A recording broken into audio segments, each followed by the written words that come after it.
educar.ba.gov.br e participe. Governo da Bahia, terra de todos nós. Quer viajar com mais segurança? Para quem tem o Porto Seguro Auto, é só passar em um dos mais de 140 centros automotivos e fazer uma revisão de férias grátis no carro. Os segurados também aproveitam as promoções. Alinhamento, balanceamento e substituição do fluido de freio, apenas R$ de R$ 25,00. Higienização do ar-condicionado e filtro pólen, só R$ de R$ 22,00. Para saber qual centro automotivo Porto Seguro mais perto de você, consulte seu corretor ou acesse portoseguro.com.br/centro automotivo. Central de Trânsito. O ouvinte Maurício avisa que esse trânsito travado ali na Avenida Bonocô, também a descida para o dique do Tororó, é reflexo da descarga de materiais ali na Fonte Nova, no dique do Tororó. O motorista enfrenta bastante lentidão até esse trecho da Fonte Nova.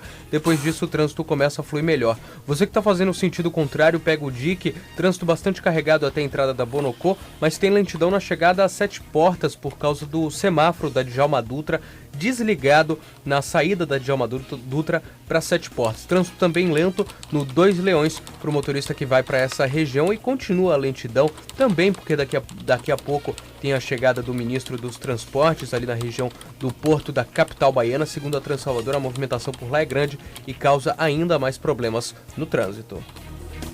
Agora 8h44.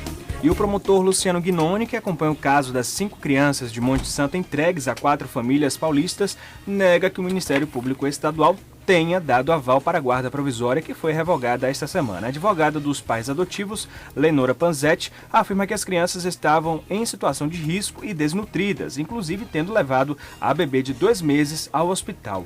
O promotor detalha que foi sim identificado o risco, principalmente da recém-nascida que estava sem registro, o que levou o MPE a entrar com uma medida preventiva para que ela fosse para um abrigo dentro da cidade. A médica de Campinas, que cuidou do bebê, entrou com pedido de guarda provisória, que teve o aval do MPE, mas no caso das outras crianças, o órgão deu parecer contrário, que não foi seguido pelo juiz Vitor Bezerra.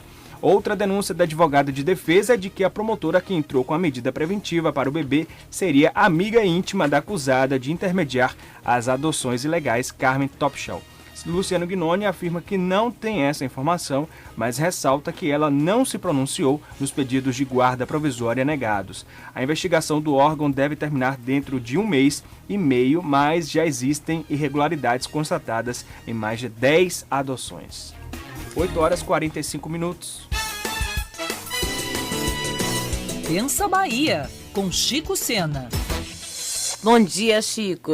Bom dia, Silvana. Bom dia, ouvintes da Rádio Band News. Chico, hoje a gente vai falar sobre a história de um ponto turístico aqui de Salvador, muito querido dos turistas, pelo menos aqueles que querem levar um pedacinho da capital baiana para casa, né? É verdade, Silvana, que este ano também completa seu centenário. É o Mercado Modelo. Veja bem, Salvador tinha seu abastecimento feito através dos chaveiros pela Baía de Todos Santos. E ao longo do seu cais haviam diversos mercados. Os 2 mais importantes eram o Mercado de Santa Bárbara e o Mercado do Ouro. O Mercado de Santa Bárbara ficava onde hoje está a nossa Praça da Inglaterra no comércio. Com a construção do Cais do Porto pela Companhia Docas da Bahia no início do século XX, em 1908, este mercado teve que ser demolido e a companhia se obrigou a construir um novo mercado para a cidade, que deu o nome de Mercado Modelo, inaugurado em 1912, defronte à rampa, que passou a ser chamada de Rampa do Mercado. Portanto, é um mercado do início do século XX, todo em estrutura de ferro inglesa, e depois foi feita uma nova composição em fachada de alvenaria no estilo eclético. Esse mercado se consolidou na cidade como um mercado de abastecimento, mas extremamente original pelas mercadorias que oferecia e, consequentemente, atraía os curiosos, intelectuais e visitantes turistas da cidade. Em 69, esse mercado sofreu um incêndio, sendo destruído totalmente, quando os feirantes foram transferidos para um novo edifício da antiga alfândega da cidade. No ano seguinte, aliás, em 1971, que passou a ser o novo Mercado Modelo, que é um belíssimo edifício inaugurado em meados do século XIX para a alfândega da cidade.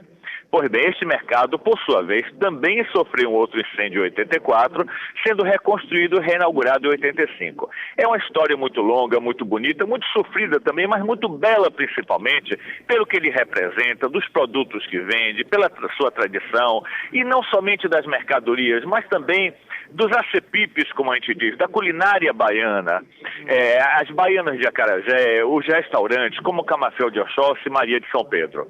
Portanto, é um ponto importante para a cidade e para a preservação da nossa cultura e da nossa memória. Agora, Chico, então, pelo que você está falando, o mercado modelo que a gente conhece hoje não é o mercado modelo original, porque ele foi incendiado.